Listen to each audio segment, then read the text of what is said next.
इस वक्त मेरे साथ कांग्रेस पार्टी के most senior leader, Telangana state Congress committee के जनरल सेक्रेटरी एसके अफजल साहब हैं और मैं इनसे जानना चाहूंगा कि अफजल साहब, यहाँ पे कांग्रेस ने जो गारंटी दी थी, जो 6 गारंटी की बात थी, तो उस ताल्लुक से क्या हुआ? आप कहाँ तक मुतमईन हैं? माइनॉरिटीज के लिए क्या कर रही है सरकार? आप क्या सोचते हैं? हुकूमत से क्या तवक्को है और कहाँ तक हुकूमत खरी उतरी है अपने वादे पे?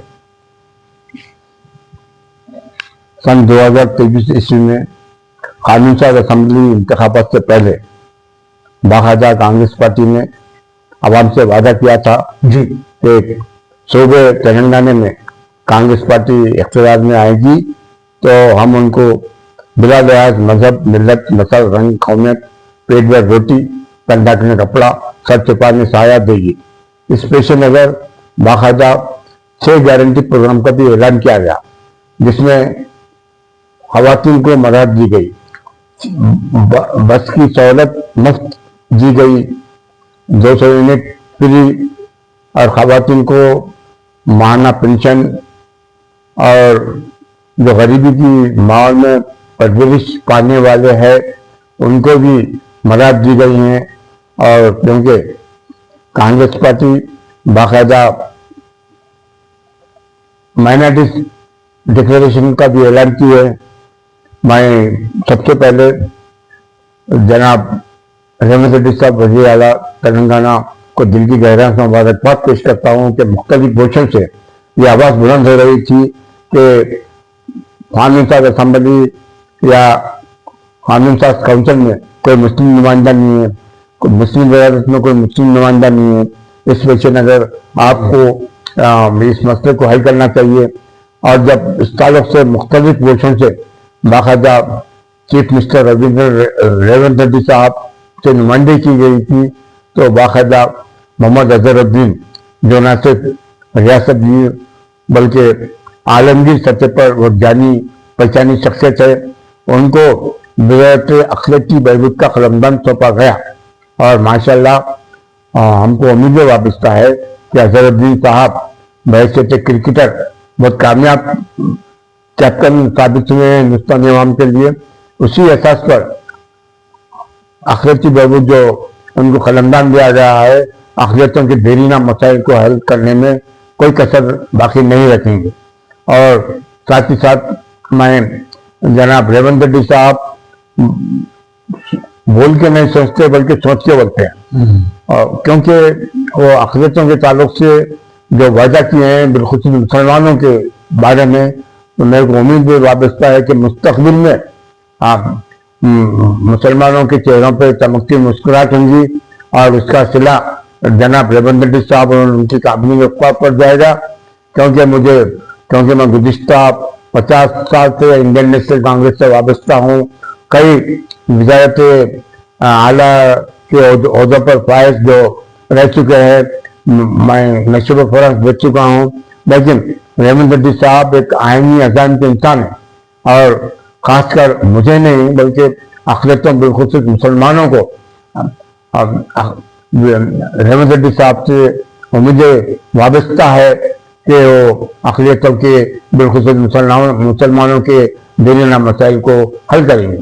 और एक बात यह है कि सन 2014 ईस्वी से पहले जब कानून साज असेंबली के इंतखाबात हुए थे, तो उस वक्त हमारी कांग्रेस गवर्नमेंट ने वादा की थी, जिसके कन्वीनर मोहम्मद अली शब्बीर, मैं भी इसमें कन्वीनर मेंबर था, बाकायदा वो ऐलान करे थे कि कांग्रेस पार्टी इख्तियार में आएगी तो मुसलमानों को तालीम और रोजगार में 5% तहफ़्फ़ुज़ात दिए देंगे।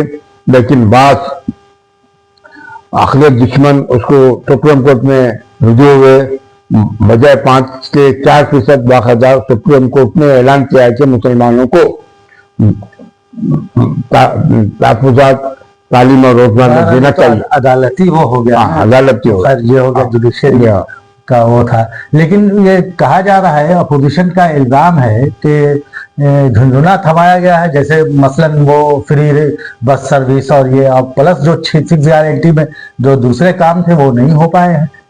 देखिए जमीनी सतह पर वो काम नहीं हो रहा। देखिए, आम औरत से सवाल कर सकते हैं आप जी कि वो बहुत खुशी खुशी वो जो बस में सफर कर रही है, माशाल्लाह आज कांग्रेस हुकूमत को जुबान दे रही है कि वो बाकायदा, जबकि पेशरो हुकूमत बसों के किराए में इजाफा करते थे, घर से बाहर निकलना औरत के लिए मुश्किल था, लेकिन हमारे कांग्रेस गवर्नमेंट ने खवातीन को जो मराहत पहुंचाई है उसको हम फरामोश नहीं कर सकते।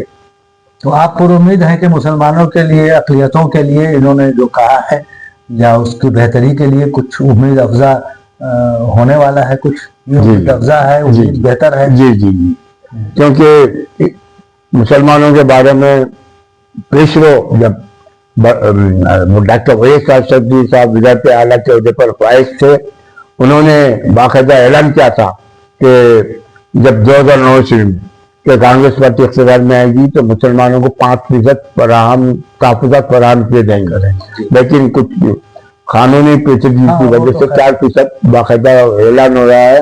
और मैं इस बात का डंके की चोट ऐलान कर रहा हूँ कि सन 2009 ईस्वी से लेकर आज 2025 ईस्वी तक आज आंध्र प्रदेश, तेलंगाना जो मुकम्मल रियासत की आंध्र प्रदेश, यूनाइटेड मुत्तहिदा आंध्र प्रदेश, आज जो है आंध्र प्रदेश और तेलंगाना के जो गरीबी के माहौल में परवरिश पाने वाले लड़के लड़कियां हैं, आज 25 लाख से ज्यादा तलबा तालिबात मुस्लिम वो अपनी MBBS इंजीनियरिंग पेशेवराना निकाब में दाखिला लेकर आज समाज में बड़ा रुतबा हासिल कर रहे हैं।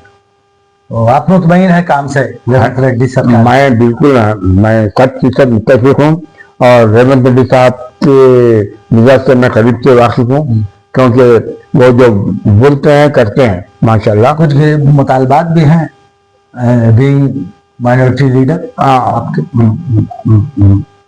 देखिए, आप मुतालबात तो जो है आखिर साथ तक इंसान का रह थे, मगर मैं इस बात का यकीन दिला रहा हूँ कि अक़लियतों बिलखुसूस मुसलमानों को डॉक्टर वैस राजशेखर साहब का जो दौर है और रहेगा, यकीनन एक सुनहरी दौर जो रहेगा। बात दुश्मन अनासिर रेवंत रेड्डी साहब की नेक नामी को मुतासिर करने जा रहे हैं, मगर मुस्तक़बिल में दूध का दूध हो जाएगा, पानी का पानी हो जाएगा। जी, आप तो खैर तंजीमी सतह पे काम कर रहे हैं। क्या काबीना में भी हम लोग या कुछ लोग वैसी बातें करते रहे हैं या अफजल साहब का भी चर्चा में है, कुछ चल रहा है क्या? देखिए, ये तो खैर अल्लाह के घर में देरे अंदर नहीं है, मैं कभी ओहदों के पीछे नहीं भागा। माशाल्लाह बाकायदा मुझे ओहदे दिए गए हैं। मैं वो ओहदों को मैं 2006 में बाकायदा मैं उर्दू अकेडमी आंध्र प्रदेश का वाइस चेयरमैन था माशाल्लाह, और जो भी फंड्स आते थे उर्दू जबान की तरक्की और तरवीज के लिए मैं मख्तस करता था। जी, यहाँ पे बेगम शाहाना खान भी हैं, सीनियर कांग्रेस लीडर हैं, खातून का रिप्रेजेंटेशन करती रही हैं, खवातीन सेल से आती हैं, कांग्रेस खवातीन सेल की मेंबर भी रही हैं, सोशल एक्टिविस्ट भी हैं।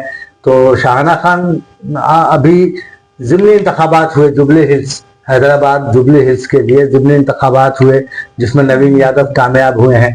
तो नवीन यादव के ताल्लुक से क्या उम्मीदें आपकी वाबस्ता है या क्या कहना चाहेंगे आप इस सिलसिले में? अस्सलाम वालेकुम नाज़रीन, पहले तो मैं नवीन यादव को और उनसे भी पहले वोटर्स को मुबारकबाद दूंगी कि उन्होंने चुन करके नवीन यादव को MLA बनवाया। अगर वो वोट नहीं करते तो ये बनते नहीं थे, लेकिन सब लोगों ने माइंड बना लिया, मन बनाया और जीत गए वो। मैं मुबारकबाद पेश करती हूँ।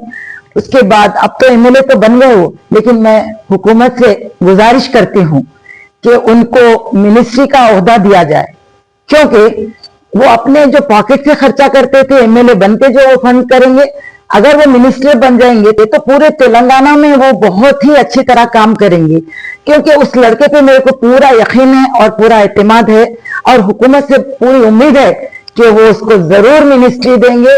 मिनिस्ट्री देने से ना खाली यहाँ के अवाम का बल्कि हुकूमत का भी उसमें बहुत बड़ा फायदा होगा और काफी कुछ लोगों को भी बहुत सारी उम्मीदें वाबस्ता है नवीन यादव से और वो अपनी उम्मीदों पे पूरा उतरेंगे, ये मेरे को यकीन है। और मैं उम्मीद रखती हूँ हुकूमत जल्द अज जल्द उनको मिनिस्ट्री का ओहदा देंगे। मैं शुक्रिया अदा करती हूँ रेवंत रेड्डी जी का और बाकी तमाम सारे लीडर्स, सारे मिनिस्टर्स जो उनके लिए रात दिन मेहनत किए, कोशिश किए। जब सबकी कोशिश, सबका साथ, सबका विकास जिस तरह होता है, सबके साथ से वो लड़का जीत गया है अल्हम्दुलिल्लाह। अजहरुद्दीन साहब को बहुत बहुत मुबारकबाद पेश करती हूँ कि उन्होंने ये कलमदान संभाला है और इंशाअल्लाह ताला जैसे वो क्रिकेट में नाम रोशन किए हैं उसी तरह से वो मिनिस्ट्री में भी बढ़ चढ़ के हिस्सा ले रहे हैं और बड़ी खुशी हो रही है देख करके कि वो इतनी मेहनत कर रहे हैं और मैं उम्मीद रखती हूँ कि वो बहुत ज्यादा काम करेंगे। और खाली वो एक मिनिस्टर होने से काम नहीं चलेगा, क्योंकि हमारा पॉपुलेशन, हमारी जो हिस्सेदारी, भागीदारी है वो बहुत ज्यादा है।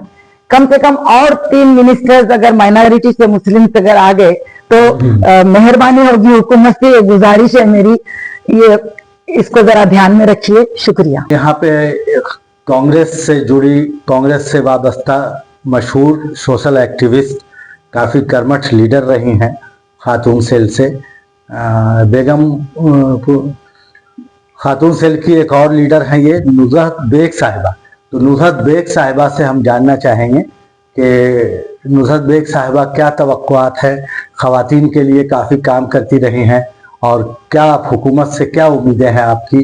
अभी हुकूमत में माइनॉरिटीज़ को लेकर मुख्तलिफ किस्म की बातें की जा रही हैं। माइनॉरिटी अफेयर्स के मिनिस्टर अभी अजहरुद्दीन बने हैं, ताज़ा मामला है, क्या सोचती हैं आप? अस्सलाम वालेकुम रहमतुल्लाहि बरकातहू। नाज़रीन, सबसे पहले तो मैं आपको ये बोलूँगी कि मैं ख़वातीन के फलाह और बहबूद के लिए कई बरसों से, यानी कि 30-35 साल से मैं काम करती हूँ और मैं काफ़ी कांग्रेस के साथ भी मैंने काफ़ी हद तक काम किया है। State level committee member for mass marriages भी थी मैं, जब वाइस राजशेखर रेड्डी हमारे सीएम साहब थे, तो उनका मैं फिर से एक बार शुक्रगुजार अदा करती हूँ कि अब तो वो नहीं रहे, उन्होंने मुझे बनाया था। तो मैं ये उम्मीद करूंगी कि अपनी पार्टी से और हमारे ऑनरेबल सीएम रेवंत रेड्डी साहब से कि ज़रा ख़वातीन के तरफ, खुसूसन माइनॉरिटी के तरफ उन्हें तवज्जो फरमाए। और minority corporation of India Hyderabad Telangana में जितना देखा जाए तो कोई ख़वातीन का खास अहम रोल है ही नहीं वहां पर, ना कोई उनका पोस्ट है, ना कोई उनका मुकाम है। तो मैं ये गुजारिश करूंगी कि ख़वातीन को मौका दिया जाए और ख़वातीन के लिए सोचा जाए। जिस तरह से रेवंत रेड्डी साहब ने जैसा कि बस ट्रैवल के लिए ख़वातीन को मुफ्त किया है, इसका मैं शुक्रिया अदा करती हूँ। और जिस तरह से बस का सफर आसान किए हैं, मैं चाहूंगी कि गरीब औरतों का जिंदगी का सफर भी आसान करे, उनके बारे में गौर करे, उनके बारे में सोचे। और जो मकाना कई लोगों को नहीं मिले हैं, जो गरीब लोग हैं जो फॉर्म भर के बैठे हैं लेकिन उनको अभी तक वो जो फ्री मकान दिया जा रहा था वो नहीं मिले हैं उनको, और पेंशन उनको नहीं मिल रहा है, कई विडोज को पेंशन नहीं मिल रहा है, और कई लोगों को शादी मुबारक के पैसे भी नहीं मिल रहे हैं और उनको बहुत ज्यादा सताया जा रहा है। और ई सेवा में जहां जाके हम लोग अप्लाई करते हैं तो वहां पर कुछ लोग जो है औरतों से पैसे मांग रहे हैं, वो गरीब लोग कहाँ से पैसे दे सकते हैं। तो मैं हमारे ऑनरेबल सीएम से गुजारिश करूंगी कि जरा ख़वातीन की तरफ तवज्जो दे और एक मौका दे, खुसूसन मुस्लिम ख़वातीन को अपने कैबिनेट में, अपने कैडर में शामिल करे। और देखिए इंशाअल्लाह ताला कारवां आगे बढ़ते जाएगा। और मैं उम्मीद यही करूंगी कि अब के इलेक्शन में भी, अब के सत्ता में कांग्रेस ही आए। और ये कांग्रेस आना ये है कि हम अगर पार्टी हमारे लिए अच्छी काम करी, जरूरतमंदों के लिए, गरीबों के लिए अगर वो काम करते रहेंगे तो यकीनन से हमारी पार्टी वापस आएगी।